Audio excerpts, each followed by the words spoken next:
I'm Danielle Anzures reporting for Alpha News. How did you pick the colleges that you go to, like Rio Hondo?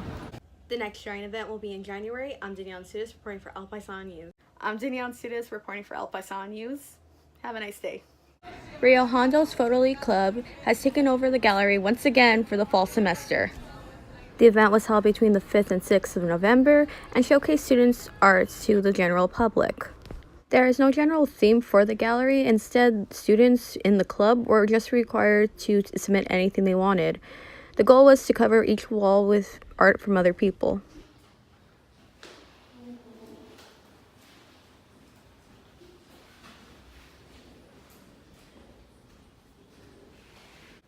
Some chose to talk about politics and current events in their photos, while others may have just chosen instead to do more fun activities instead. Because there is no theme, anything could go. Coordinator said that last year their theme was mainly Halloween. This year there is more spread out themes with some more politically driven issues given this year of 2018. A few photos showcase protests that happened over gun control given the past year with school shooting and the violence of it. The event's main goal is to inspire students to hopefully join the Photo League during the spring semester. And hopefully with the gallery that they put together, they can get those people. There's still time to join the Photo League if you'd like. You could go ahead and check them out at Rio Hondo's website, or you could head to the art building and go find them yourselves. I'm Danielle Anzures reporting for Alpha News. Whittier Area Community Church, also known as PAC, just had its second annual Shine event. Shine is a gathering for women to come and worship God and also listen to a guest speaker talk about her experience with God as a woman. The event had snacks for guests and also opened with Union Creative, the church's own band, before the show started.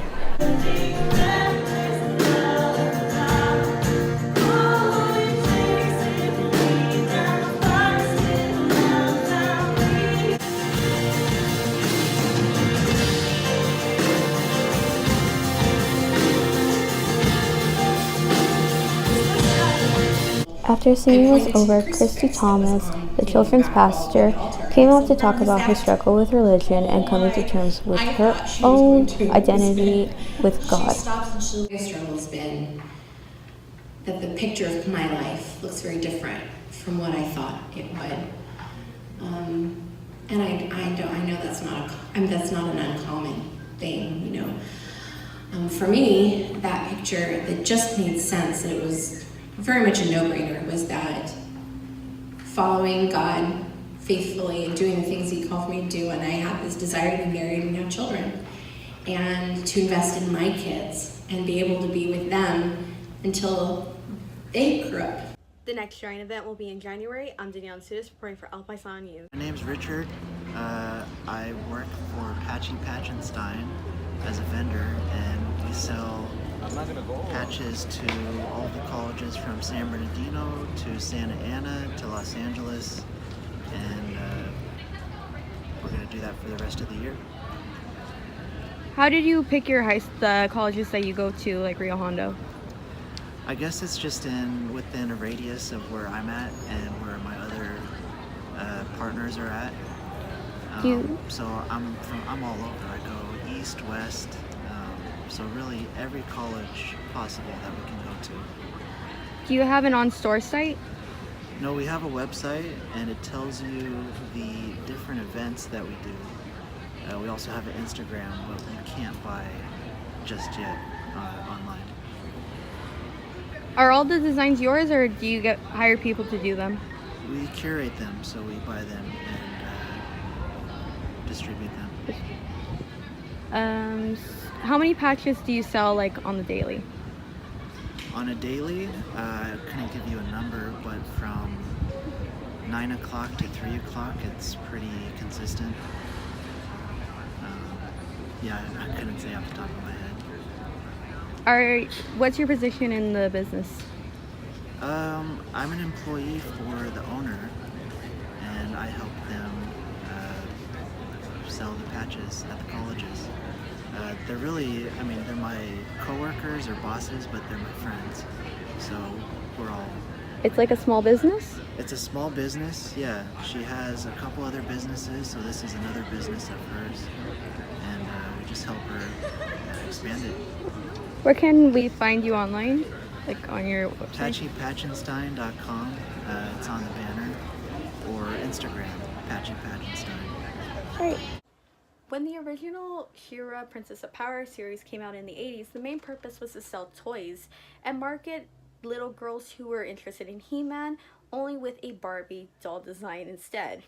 The show was overall very campy, silly, and it was very obvious that they were just kind of trying to appeal to them. There was really no tactic for a show itself. It was made to sell toys. And even then, they still had a decent audience. People remember the show fondly. So when Netflix announced that they were going to reboot the series, there was naturally a lot of tension among fans and worries about what would happen. Cool. The sword has chosen you. The time has come for your destiny. Glimmer? I see her, Bo. The show follows similar beats to the original. We are introduced early on to Adora, a Horde soldier for this bad guy side, who is believed to think that the princesses are the bad guys. Of course, when she's brought out of that world, she is immediately hit with the fact that that was a wrong statement. It's very obvious that the showrunners had put a lot of thought into the characters and into the storyline. They want everything to interweave in a way that will overall pan out throughout the story. And while I do think there is stuff that by the end of the series you want to know more about, it never ends. It doesn't end on this note where you have to know what's happening. It's more like you would like to know what's happening. And I give Netflix and the showrunners a lot of applause for this, because it would have been very easy to leave it on a cliffhanger and kind of push for that, but instead they did kind of tie the bow up on their story and end it on a positive note, but still give you something to look forward in the next season. If friendship and magic is for you, the show might be just up your alley.